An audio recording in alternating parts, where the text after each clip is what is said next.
Salut la team. Accrochez-vous bien, parce qu'on a un programme de dingue aujourd'hui.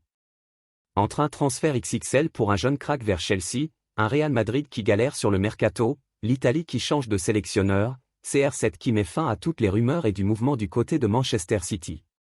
Vous n'êtes pas prêts? Abonnez-vous, activez la cloche de notification pour rien rater, restez jusqu'à la fin de la vidéo, installez-vous confortablement, on débriefe tout ça maintenant. Mamadou Sarr quitte enfin l'Alsace. Courtisé par Chelsea l'hiver dernier, le jeune défenseur de 19 ans vient d'être vendu aux Blues. Strasbourg va récupérer environ 20 millions d'euros.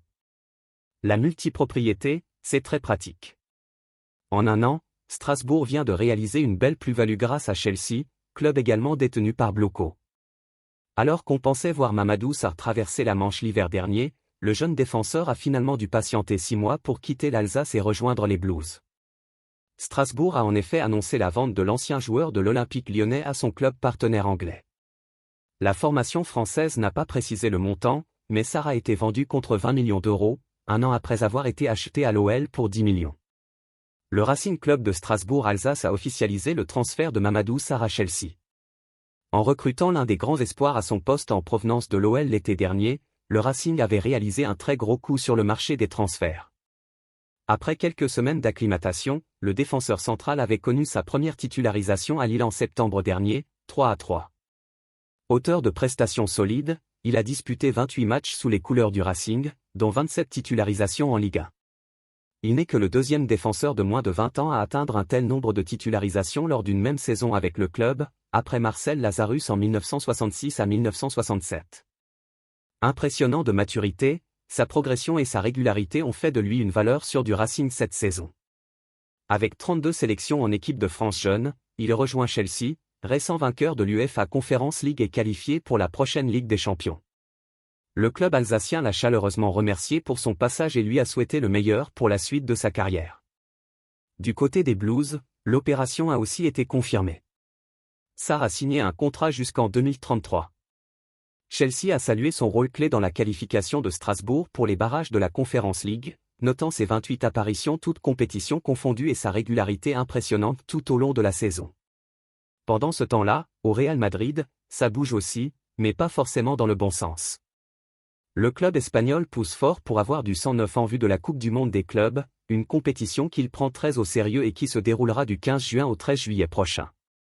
Après une saison en demi-teinte, les dirigeants madrilènes comptent bien se rattraper.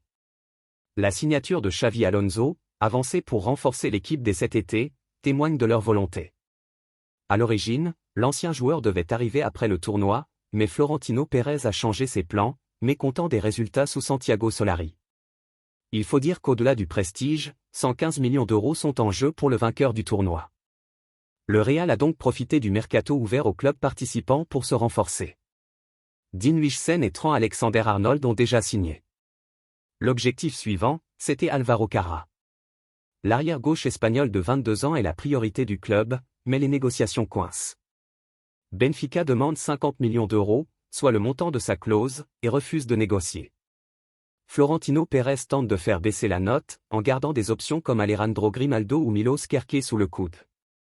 Mais Carra reste la priorité, et Benfica se montre intraitable, exigeant même une somme supérieure pour le libérer avant le tournoi.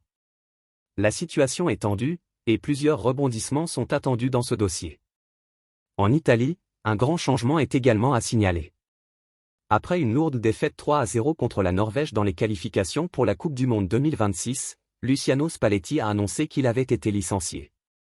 L'Italie, déjà absente du Mondial 2022 au Qatar, veut éviter un nouveau fiasco. La fédération italienne a donc décidé d'agir vite. Selon la Gazzetta dello Sport, Claudio Ranieri va prendre les rênes de la Squadra Azzurra. Un temps hésitant, l'ancien coach de la Roma a finalement accepté l'offre. Il devrait combiner ce rôle avec celui de conseiller personnel du président Friedkin à la Roma. Très apprécié en Italie, Ranieri a saisi cette opportunité unique. Spalletti, de son côté, devrait quitter son poste sans demander d'indemnité, malgré plus d'un an de contrat restant. Une nouvelle ère commence pour la nationale. Et que dire de Cristiano Ronaldo? La légende portugaise vient de remporter la Ligue des Nations avec sa sélection, un moment fort en émotion pour lui.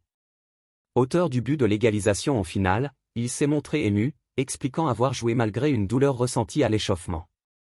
Il a tout donné pour décrocher ce titre avec le Portugal, expliquant que rien ne vaut une victoire avec l'équipe nationale.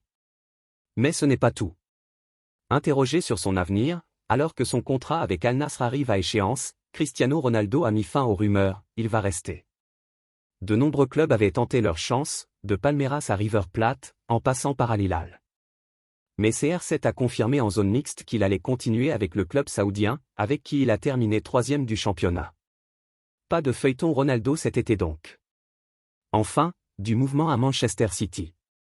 Alors que les Skiblu attendent Tijjani Reinder, Ryan Aït-Nouri et Ryan Cherki, ils comptent aussi faire de la place. Jack Grealish est poussé vers la sortie, et d'autres départs suivent. Scott Carson, le gardien de 39 ans, quitte le club après 6 saisons.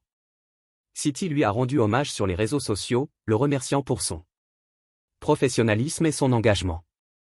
De son côté, Casemiro a évoqué avec émotion Carlo Ancelotti, son nouveau sélectionneur avec le Brésil.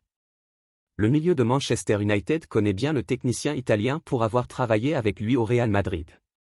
Il a salué son côté humain, sa proximité avec les joueurs, et sa grande humilité. Un témoignage fort qui montre à quel point le groupe brésilien est prêt à suivre Ancelotti dans cette nouvelle aventure.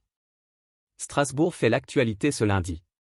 En fin de matinée, Chelsea a annoncé l'arrivée de Mamadou Sarr pour 20 millions d'euros. Toujours en Angleterre, c'est Leeds qui veut piocher en Alsace. L'équipe révèle que les Peacocks, qui vont retrouver l'élite anglaise, ont formulé une offre de 26 millions d'euros pour Habib Diarra.